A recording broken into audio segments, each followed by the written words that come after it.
ஒரு மாணவனை அடிச்சு தான் திருத்தணுங்கிறது இல்லை. நான் சொல்றேன், தாயுக்கும் மகனுக்கும் இருக்கிறது என்னங்க? அன்பு. ஒரு கணவனுக்கும் மனைவிக்கு இருக்கிறது என்னங்க? அன்பு. ஃப்ரெண்டுன்னு சொல்றோம்ல, அங்க என்ன இருக்கு? அன்பு. உறவு உறவுன்னு சொல்றோம்ல, அந்த இடத்துலயும் கூட அன்பு தாங்க சார் இருக்குது. அப்படி இருக்கும்போது ஒரு ஆசிரியருக்கும் மாணவருக்கும் அன்பு தான் இருக்கணும்னு சொல்றேன். நீங்க சொல்வீங்களே அடியாத பிள்ளை படியாதுன்னு சொல்லுவீங்க. நான் சொல்றேன், அடியாதீர் பிள்ளை படியும். அதனால நீங்க அடிய மறந்துட்டு அன்பை பயன்படுத்தி பாருங்க, அதோட பயன் உங்களுக்கு தெரியும். மதுரை ஐஜி சிதம்பரசாமி அவரு போன மாசம் எங்க ஸ்கூல்ல நடந்த வைர விழா அன்னைக்கு சிறப்பு விருந்தினா வந்திருந்தாரு. அவர் சொன்னது என்ன தெரியுமா? இதே கையால இதே பள்ளியில இதே ஆசிரியர்கிட்ட நிறைய அடி வாங்கி திருந்தனாலதான் மதுரையில சட்ட ஒழுங்கு நிர்ணயிக்கிற ஒரு காவல் அதிகாரியா உயர்ந்திருக்கேன்னு சொல்லியிருக்காரா இல்லையா? நீங்க சொல்றத பார்த்தா எப்படி இருக்கு தெரியுமா? நாட்டுல ஒரே ஒரு ஐஜி இருக்கிற மாதிரியும் அவரை அடிச்சு வந்தவர மாதிரி இருக்கு.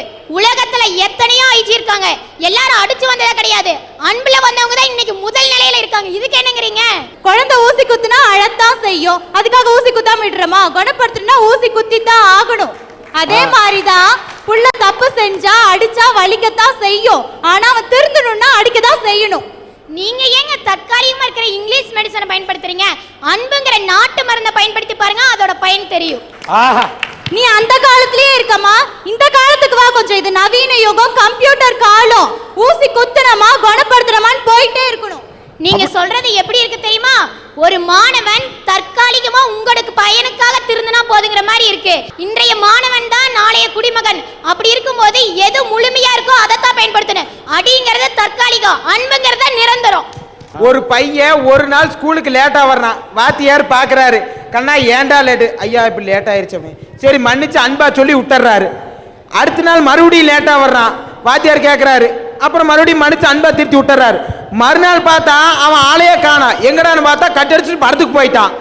இந்த மாதிரி பயல்கள் எல்லாம் அடிச்சா தான் வழிக்கு வருவாங்க. கட்டடிச்சுட்டு போனானா என்னங்கிறது நம்மளுக்கு தெரியாது. அவனை கூப்பிடு, என்ன காரணத்துக்கொசரம் வரல, சூழ்நிலை அவனுக்கு என்னன்னு பாரு. அப்புறம் அவங்க அப்பா அம்மாவை வர சொல்லு, அவங்க கிட்ட கேளு பையன் ஏன் பள்ளிக்கூடத்துக்கு வரலன்னு சொல்லிட்டு. அவங்களுக்கு அது தெரிஞ்சிருந்தா மாணவன்கிறவன் ரெட்டை மாட்டு வண்டியில பயணம் செய்யறவன் மாதிரி ஒரு மாடு ஆசிரியர் இன்னொரு மாடு பெத்தவங்க ரெண்டு பேரும் கலந்து ஆலோசிச்சு அவனை எப்படி திருத்த முடியுங்கிற வழியை பாருன்னு தான் சொல்றோம். குரங்கு மாதிரி சேட்டை பண்ற பையனை என்ன பண்ணுவீங்க?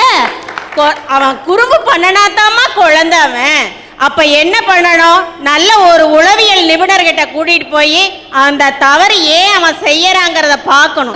பாதி பேர் குரங்கு மாதிரி தான் சேட்டை பண்ணிட்டு இருக்கான். எல்லாத்தையும் கூட்டிட்டு போய் நீங்க போய் உளவியல் நிபுணர்கிட்ட காட்டிட்டு இருப்பீங்க. நான் எல்லாத்தையும் கூட்டிட்டு போக சொல்ல. குறும்பு பண்ற பையன் அவனுக்கு ஒரு ஆடுகளத்தை அமைச்சு கொடுங்க. அவனுக்கு என்ன தனித்திறமை இருக்குன்னு பாருங்க.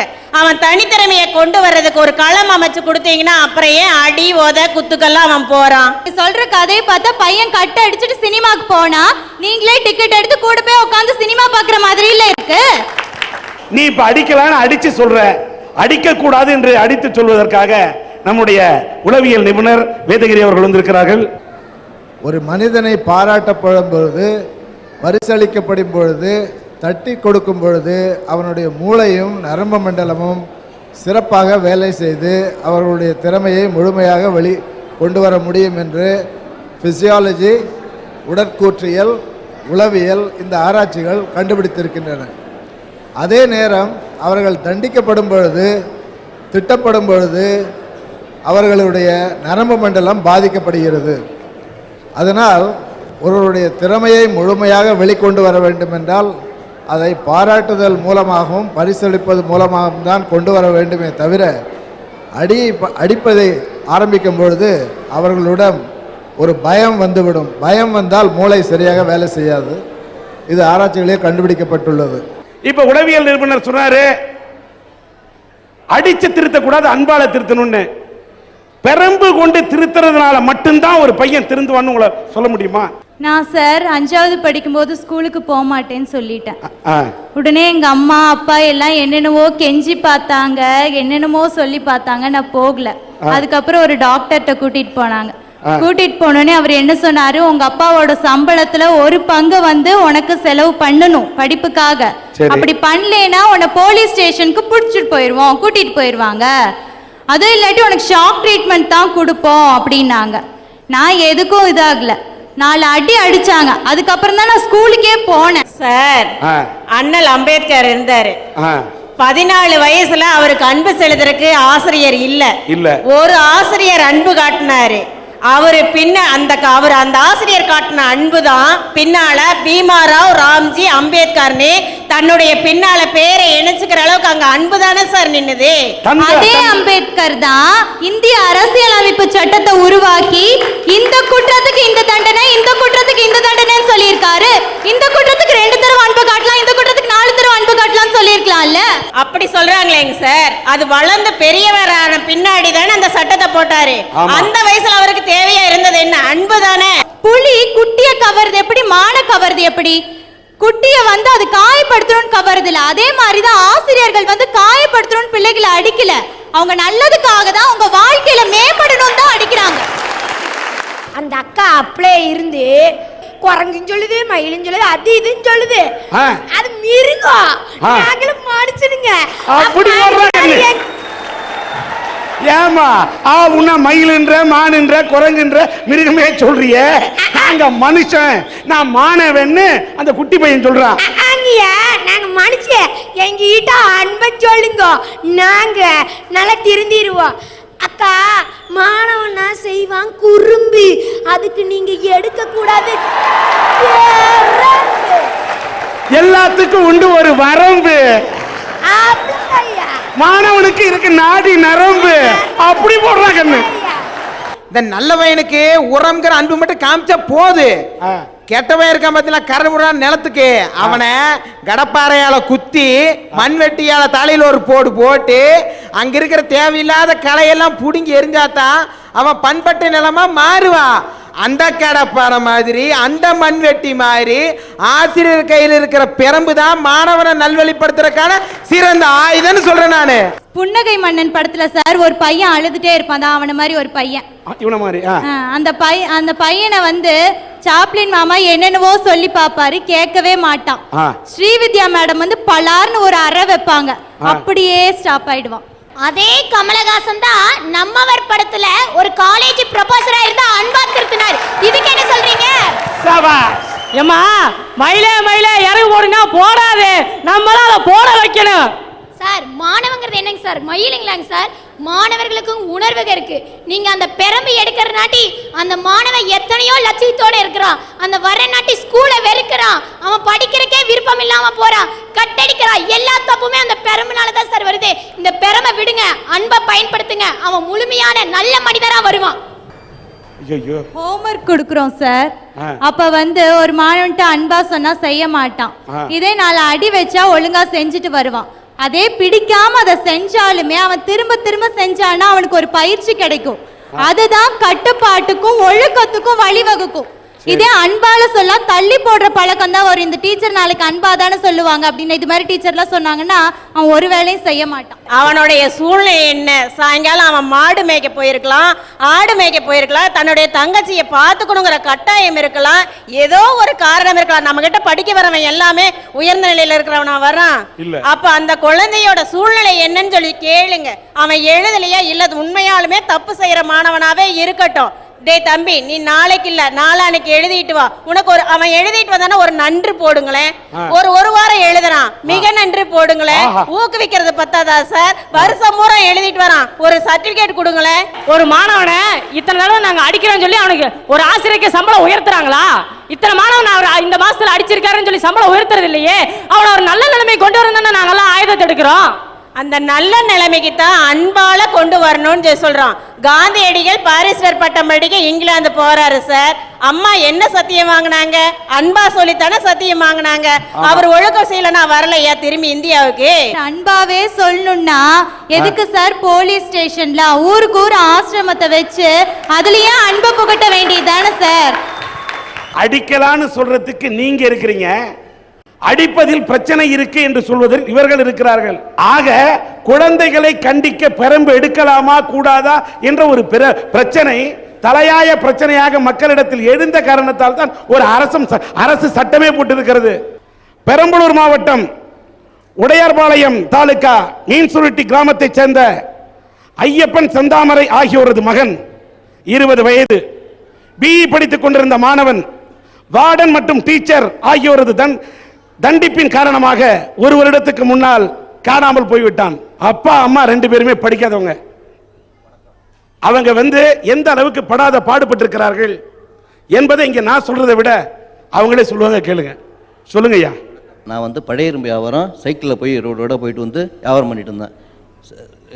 ஓரளவு சம்பாரிச்சு ஓரளவு இருக்கும்போது ஒரு கடையும் வச்சேன். கடை வைக்கும்போது எனக்கு கணக்கு வழக்கு தெரியல. சரி பையனாவது நல்ல முறையில் வளர்க்கணும் அப்படின்ட்டு ஒரு பையனை படிக்க ஆரம்பித்தாங்க. கொண்டு காலேஜில் நல்ல முறையில் படிச்சோடனே கொண்டு காலேஜில் சேர்த்துதுங்க.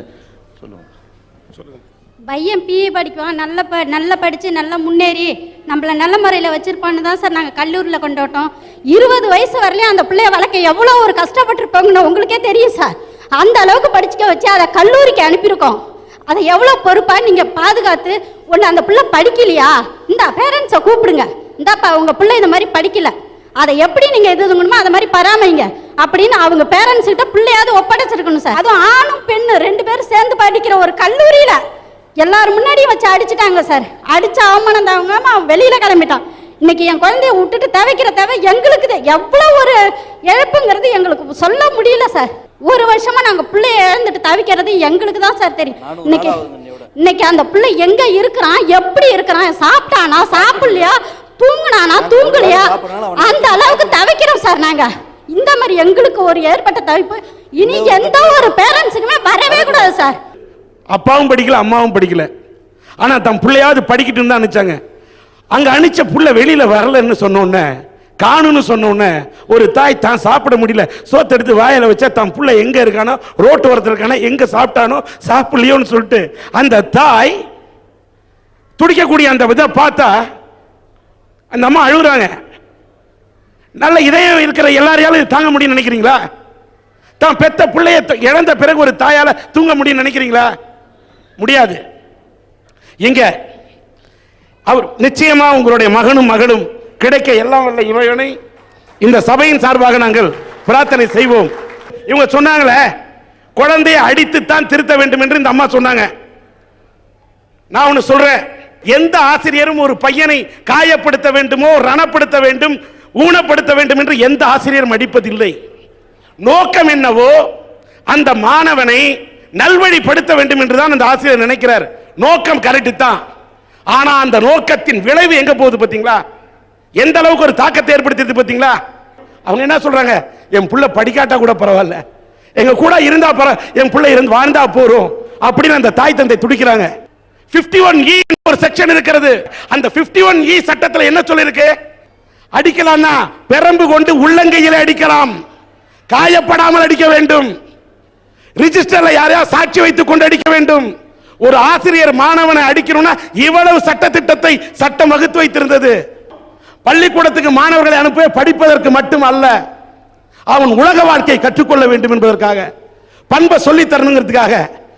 இப்ப அந்த பையன் விஜயன் அந்த பெற்றோர்கள் இழந்து தவிக்கிறார்கள், காணாமல் போயிட்டான். அந்த பையனை சக மாணவர்களுக்கு முன்னால் வார்டன் அடிச்சிருக்கிறார்.